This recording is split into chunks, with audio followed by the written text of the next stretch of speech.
A Goofy movie turns 30 this year, and Disney shared some amazing behind-the-scenes facts about the film in a new documentary called Not Just a Goof. And here's 5 of my favorite facts from it. And the first one is the secret underlying purpose of the movie was to compete with Disney's feature animation department.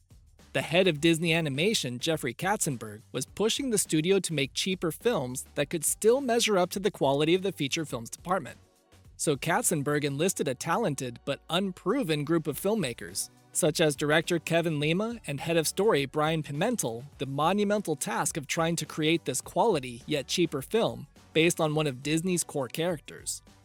Lima and his ragtag crew knew they could never beat feature films at their own game of big production fairy tales. So they strategized to stand out, no pun intended, to make a smaller domestic story, kind of like an animated John Hughes film, about a contemporary teenager struggling to connect with his literal goofy dad.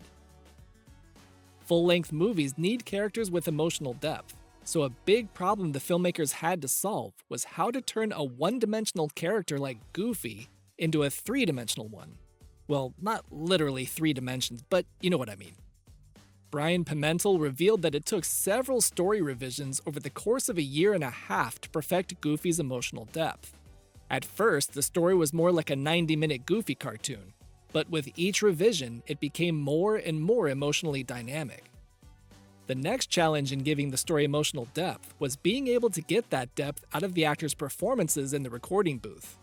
Their first solution was to have the actors record their lines together as much as possible to be able to respond to each other's emotional delivery. And this actually led to a pretty funny moment between Jason Marsden and Kelly Martin, who voiced Max and Roxanne respectively. We were recording the scene where Max and Roxanne have the smooch, and Jamie Thomas, and I remember him saying, I'll never forget this, he's like, all right, we're all adults here. You mind Kelly coming over to Jason's mic and we can maybe try a couple where you're just kissing for real and reacting that way? Like, yes, and I remember feeling very excited and terrified, and I think that really, it definitely helped the scene because it was exactly what it was. You know, it's probably one of the takes they used. Let's just keep this concert thing to ourselves, okay? Deal.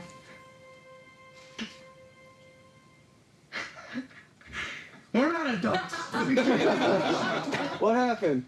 Well, I needed to kiss him, but then I realized that he's supposed to kiss me, so I stopped. And as she pulled back at the last second, Jason, I'm there with you, man. I know what that's like. I'm gonna put it all on beat. But the most difficult problem with the voice acting was trying to nail down Bill Farmer's emotional depth for Goofy's lines, which almost resulted in Goofy's iconic voice being removed from the entire film. Bill Farmer recorded his lines over 43 days, spanning a 2.5-year period. I trust you wholeheartedly, Maxie. You get us to Lake Destiny any way you want. Wherever you point, I follow. And somewhere in the middle of that, Jeffrey Katzenberg was given a private screening of the film's progress. And after seeing it, for some reason, he thought it would be better if they got rid of Goofy's voice, and had him played by a recognizable celebrity actor like Steve Martin. Kevin Lima could see this train wreck from a mile away, because who would want to see a movie without a character's iconic voice? Oh, hey, I need to see the princess. It's an emergency. But anyways, I digress.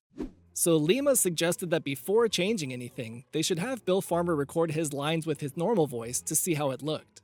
Lima talked it over with the 2 lead actors, which gave Bill Farmer a lot of anxiety about why they'd want to make a Goofy movie without Goofy's signature voice. But they all went along with it to please the boss.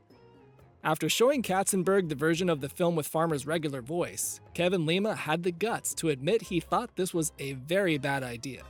And thankfully Katzenberg agreed. And just like that, the movie was saved from a major disaster. But the bad idea was actually a blessing in disguise, because they used Farmer's performance from his real voice as the framework to get the right emotional depth out of some parts of the script, such as the hot tub scene where Pete warns Goofy about Max's secret plan to reroute their trip to the Powerline concert. I don't believe you, Pete. Well, hey, don't take my word for it. Check your map. I don't need to check the map. I trust my son. You know, maybe Max isn't all the things that you think a son should be, but he loves me. The production faced many more challenges while working tirelessly to deliver a quality animated film on a budget. For example, the feature film department took over their studio in Paris while the Burbank studio was being remodeled.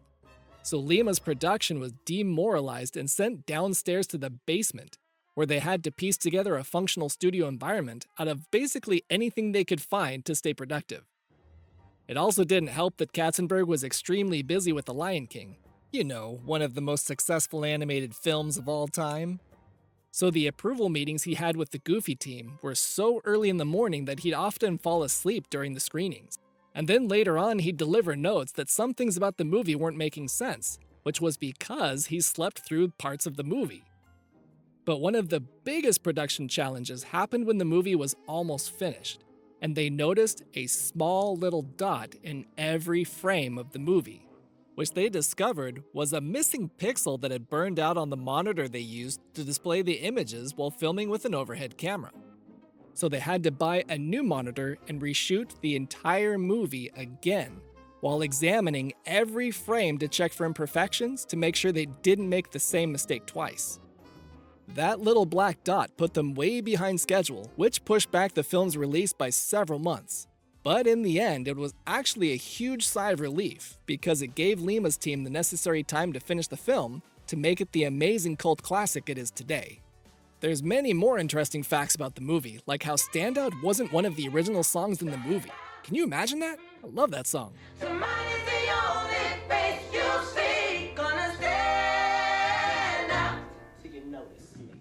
Anyways, check out the full documentary on Disney+, and in the meantime, click this video for more behind-the-scenes facts about a Goofy movie right here on Fun Fact Films.